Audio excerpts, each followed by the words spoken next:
sepanjang masa, sepanjang bulan, hidupnya selalu berinteraksi dengan Al-Quran. Hidupnya dekat dengan Al-Quran, bukan dekat dengan Quran. Hari-hari di rumahnya selalu ada suara tilawah Al-Quran, terutama di bulan suci Ramadan. Perbanyak membaca Al-Quran. Ini bulan Ramadan, syahrul Ramadan alladzi unzila fihi Al-Quran. Bulan di mana Al-Quran diturunkan. Maka amalan yang sangat dianjurkan di bulan Ramadan ini ialah memperbanyak membaca Al-Quran, sehingga ketika datang Ramadan, Al-Quran banyak dibaca oleh umat Islam. Tetapi harapan kita juga maunya Allah, maunya Rasul, Al-Quran sering dibaca, banyak dibaca, jangan hanya di bulan Ramadan. Karena yang dirindukan surga itu selalu membaca Al-Quran selama hidup di dunia, bukan hanya Ramadan saja. Yuk kita bersahabat dengan Al-Quran. Setelah Ramadan tetap semangat rajin membaca Al-Quran. Ini golongan pertama yang dirindukan oleh surga. Golongan kedua yang dirindukan surga ialah wahafidhil lisan. Orang yang selalu menjaga lisannya dari ucapan yang tidak ada gunanya, dari ucapan yang kasar, dari ucapan yang keji, dari ucapan yang dilarang oleh agama kita, berupa ghibah, fitnah, bohong, dusta, bicara kasar, marah-marah, dan sebagainya.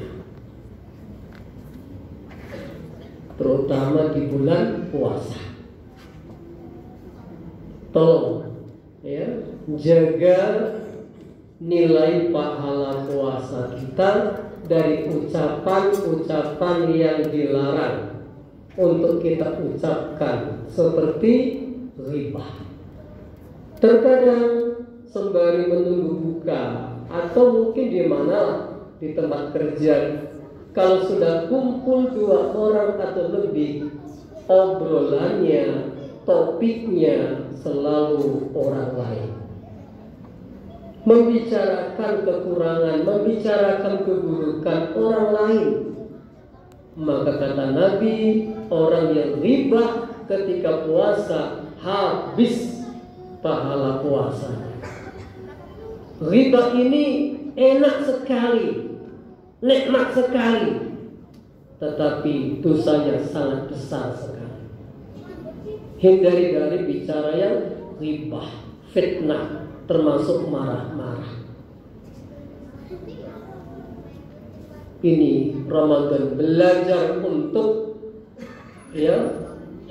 menjaga lisan dari bicara yang dilarang oleh agama. Nanti setelah Ramadan tetap kita jaga lisan kita, lidah tanpa tulang, kadang-kadang lantur. Hobi membicarakan keburukan orang lain, tapi lupa dirinya juga banyak keburukan. Yuk kita yang menjadi golongan yang selalu pandai memelihara, menjaga lisan. Salamatul insan min hifdil lisani, kata Nabi.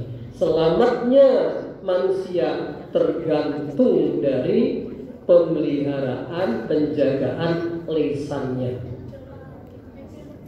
Kata Nabi dalam sebuah hadis, kebanyakan orang kecemplung masuk neraka karena dua lubang, sambil Nabi memberi isyarat dengan telunjuknya. Pertama, lubang bawah dari zina. Yang kedua, lubang mulut dari perkataan yang dilarang oleh agama. Ini yang sering menggelincirkan manusia ke neraka.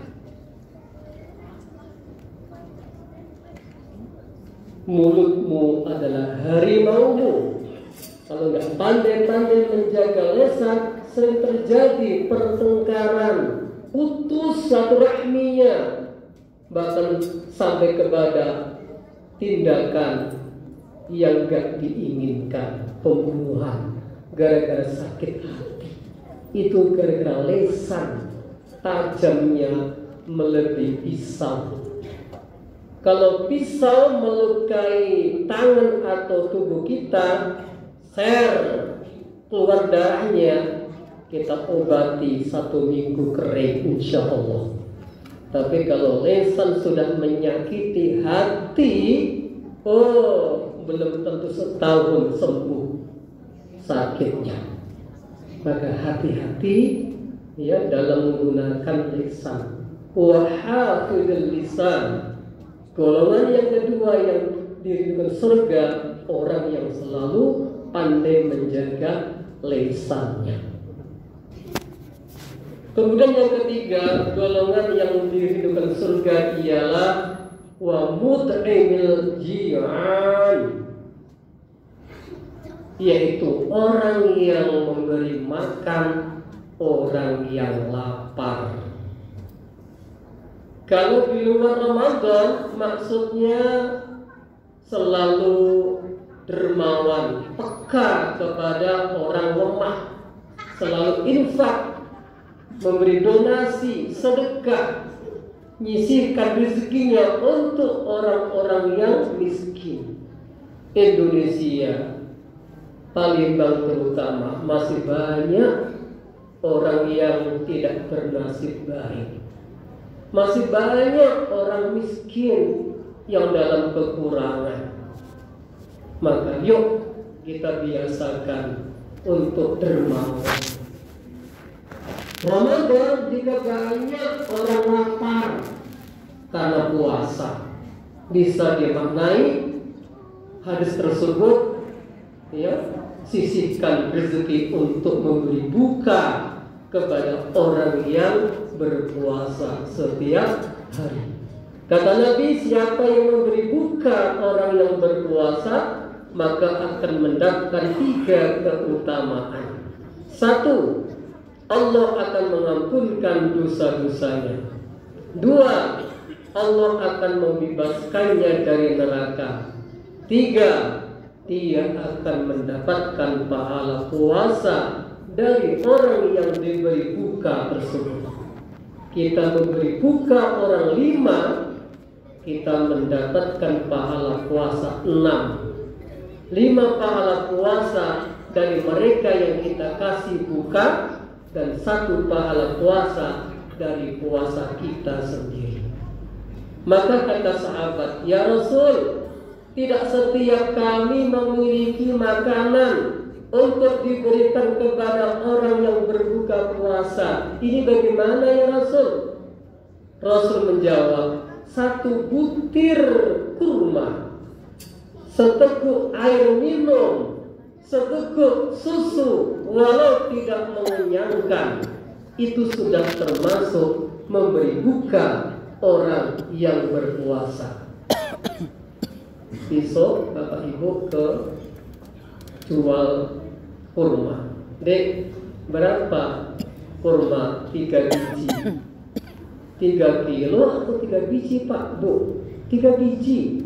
Oh Bu, Pak, kalau hanya 3 biji udah lah, kita ambil karena dikasih. Sore bawa ke masjid,